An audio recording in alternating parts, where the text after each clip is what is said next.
Welcome to LearnEnglishThroughFootball.com's weekly football language podcast.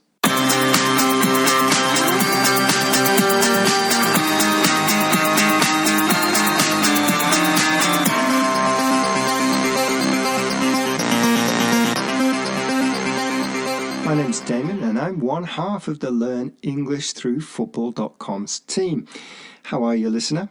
I know that Damien, the other half of the team in London, is feeling pretty happy after he went to see his team Tottenham score a late equaliser to secure a point against Wolverhampton Wanderers. I'm not as happy after a late winner from Crystal Palace meant Liverpool, the team I support, fell to their first defeat of the season. How about the team you support? Did they win, lose or draw? On this Football Phrase of the Week podcast, we aren't talking about match results, but we will talk about refereeing decisions and explain how to use the verb to overturn. Hola a todos, estáis escuchando languagecaster.com. Yes, you are listening to languagecaster.com, also known as LearnEnglishThroughFootball.com, and that message was in Spanish.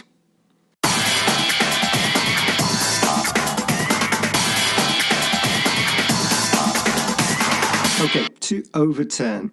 As you know, in football, the referees and assistant referees make decisions about the game. They decide if there's a penalty, a foul, and a free kick, a corner, and so on. VAR, the video assistant referee, is also involved in making decisions, deciding on events in the game.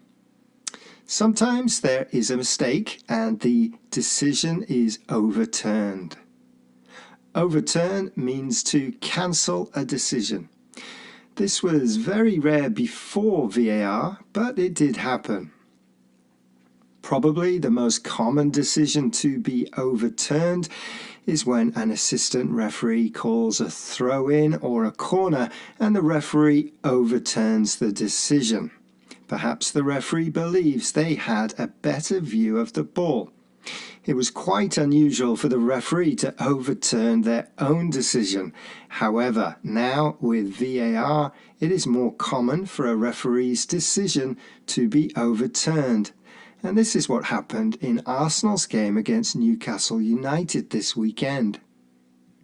The referee awarded a penalty to Arsenal when Nick Pope, Newcastle's goalkeeper, brought down Gyökeres, only for the video assistant referee, VAR, to refer the referee to the on-field screen to watch a replay.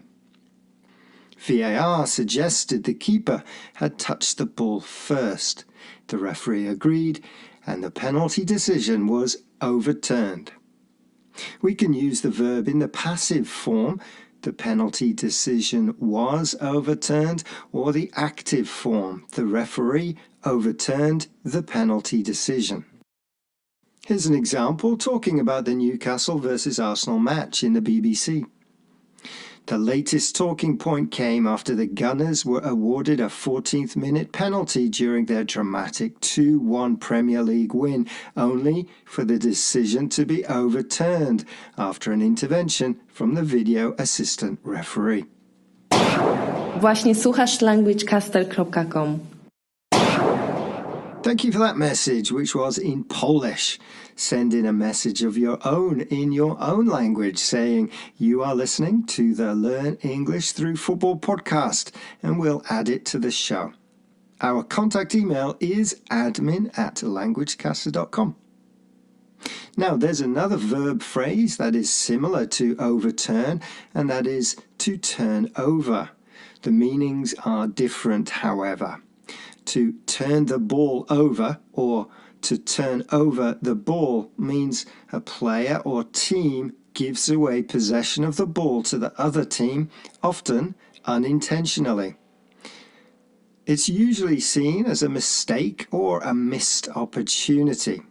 Here's an example from the Evening Standard. Forest's early goal demanded a reaction, but Brentford struggled to find one as they routinely turned over possession in the middle of the park. It can also be used as a noun, a turnover. When one team loses possession of the ball and the opposing team gains control, we can say it is a turnover. It can happen through a tackle, interception, poor pass, or a mistake. मेरा नाम उमर है और आप language Costa को सुन रहे हैं. Yes, you are listening to languagecaster.com, and that message was in Urdu. So on today's show, we looked at to overturn, to be overturned, and to turn over. Drop us a line at admin@languagecaster.com if you have a comment, or leave one under the post at learnenglishthroughfootball.com. And do the same if you have any ideas for football language or want us to explain any football words or phrases that you've heard. Enjoy all the football this week, and we'll be back soon. Ta-ra!